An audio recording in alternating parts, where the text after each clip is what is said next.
on the other hand, isn't it kind of ridiculous to punish a kid for a mother's actions?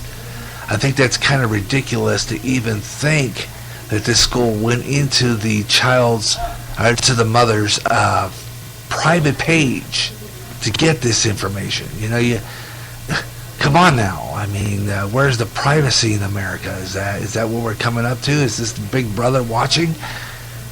You know, you have to wonder, but it's still, I mean, it could go both ways. I mean, she was wrong maybe for posting that, but should the school have stuck there? Well, she tagged it. That, whatever that tag is, I guess makes it public. And apparently when she did that, they saw it. But the tag, but either way, it sounds like some privacy was invaded there. The story goes on to say that the Habit and her son were running late that day, also posting that according to a letter of dismissal, Habit's relationship with Sunshine did not get off to a very good start that day to begin with. But still, I mean, like I said, it all adds up to privacy here, folks. Okay, this is a Christian school too. Okay. The principal of Sunshine Academy told News 4 JAX for response that it's a private matter involving the school and the parent, and due to my concern for families, are unable to comment on it. Okay, that's their excuse for this. Some of the interesting comments on this story come from a few people, and I'll read some of them for you. So a little later on here, but one of them really said it good. His name was Bob Adela. He says, I feel sorry for the boy having such an ignorant mother. First, she doesn't bother to check this folder, which he should have done. I said that because he was not responsible enough to show her this folder. Then goes on Facebook and tags the school and condemns them. That was not good.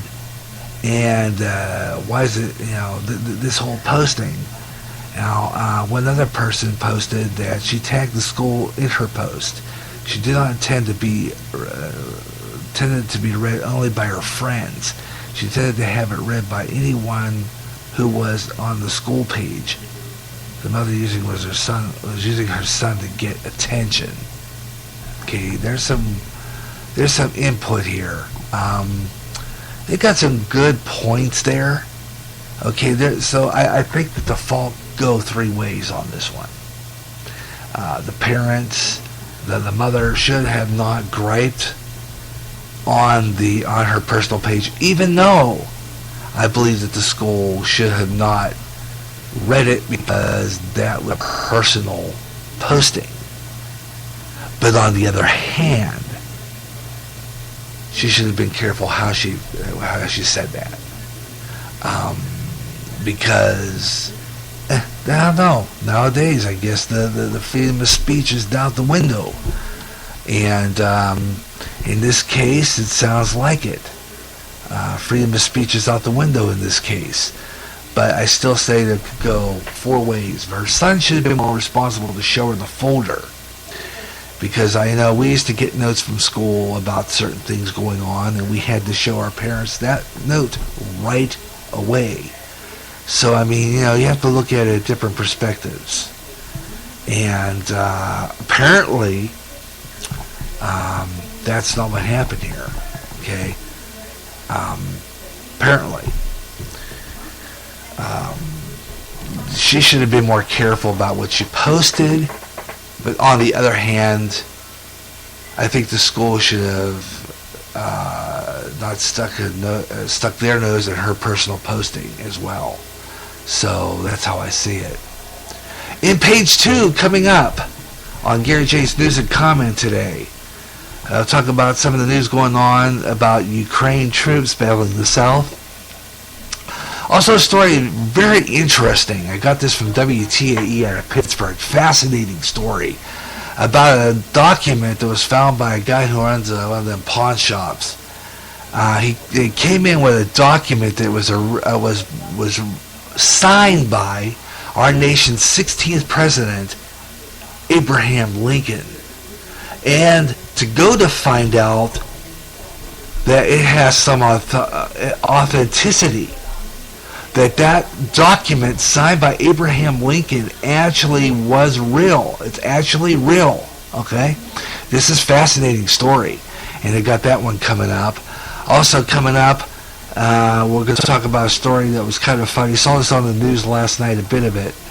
A young man, commenting about his mother's pregnancy, and that she should have never. This kid has guts, I gotta tell you.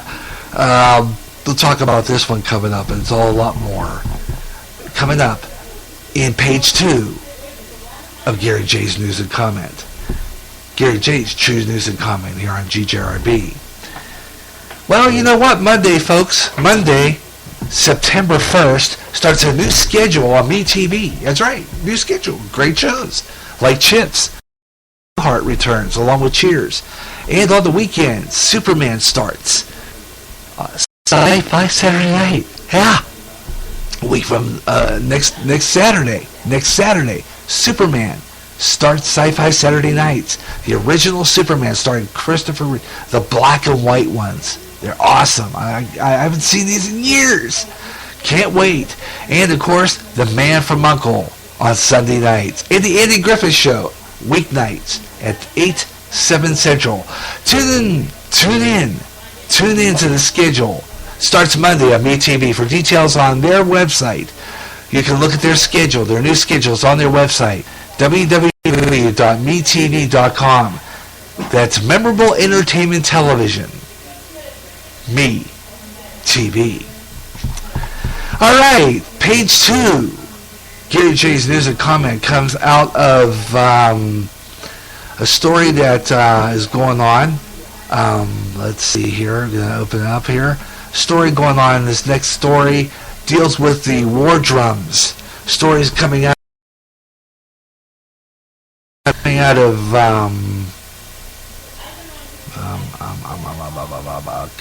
okay, as soon as it loads up here, folks, I don't know if we'll get this story. It seems to be not. Last time I loaded this story, it only gave me a picture, so I don't know if we're going to get the whole story or not. If not, we'll skip it, and we'll go again later on. I'll read it like the next. See, here we go. Here, this is from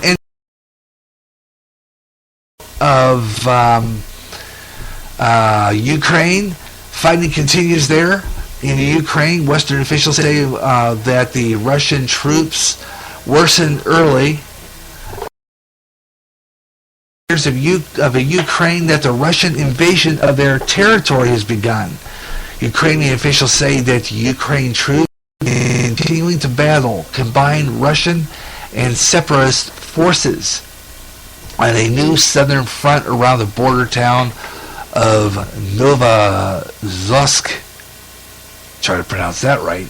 That's east of Crimea in the Sea of Azov. The military spokesperson said that the Russian troops are increasing surveillance in the northern Crimea and the autonomous Ukrainian peninsula annexed by Moscow in March. Firefights or shelling continues all day on Wednesday and into the night, and they were also offering reports of whether Novozovsk,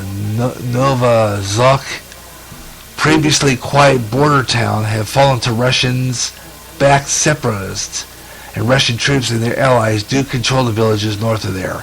Now, according to a military spokesperson referring to the Russian-directed counteroffense, a State Department spokeswoman said that clearly it is a deep concern to us, but we also are concerned at the Russian government's willingness to tell the truth, even if soldiers are found 30 miles inside the Ukraine.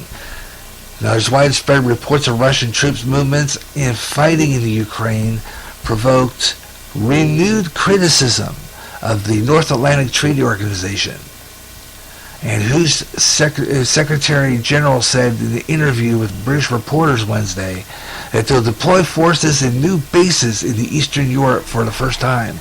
in response to Ukraine crisis and to deter Russian President Vladimir Putin. That's according to a Guardian newspaper. Wow. You know, I think they take control of this town. But Vladimir Putin, you know, sometimes I think that guy's kicked around a lot, but he kicks us around a lot too. I mean, wow. But anyhow, that's pretty much what's going on over there.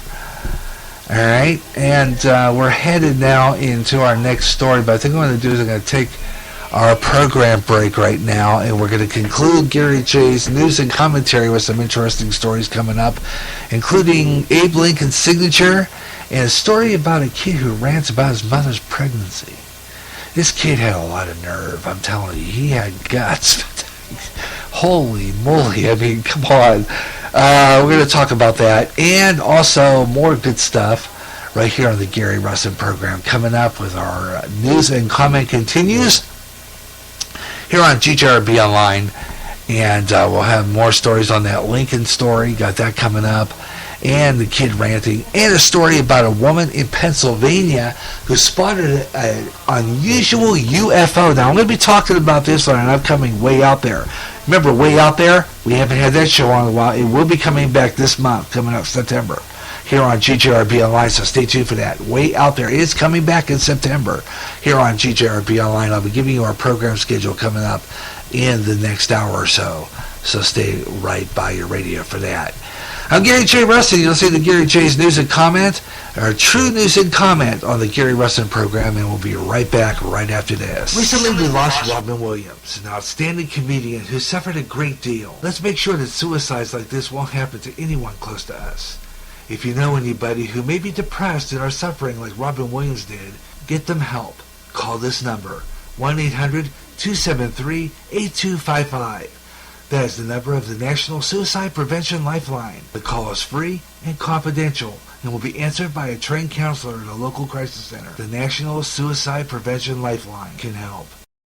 Tune in to the best of jazz coming this fall on GJRB Online. If you can't get enough of jazz and you live in the Quad Cities area, tune in to KALA, St. Ambrose University in Davenport, Iowa, at 88.5 on the FM dial. Along with some of that great smooth jazz, you'll hear a lot of great jazz programming and programming in other great music genres like blues, urban, including rap. Also classic R&B and Motown with David Baker on Rewind, Friday nights at 6 p.m. Central. In addition, you get programming in Spanish and some great gospel programming too. For more information on that great programming you'll hear, check out their schedule at www.sau.edu/KALA. Even if you don't live in the Quad Cities area, you can enjoy KALA anywhere in the world with their internet stream. Connect with KALA. Listen and enjoy. And Gary Russen Program will begin at in just a few moments. Don't forget, you're listening to Gary J's News and Comment, and we'll conclude our News and Comment in 15 minutes here on GJRB Online. We'll be right back.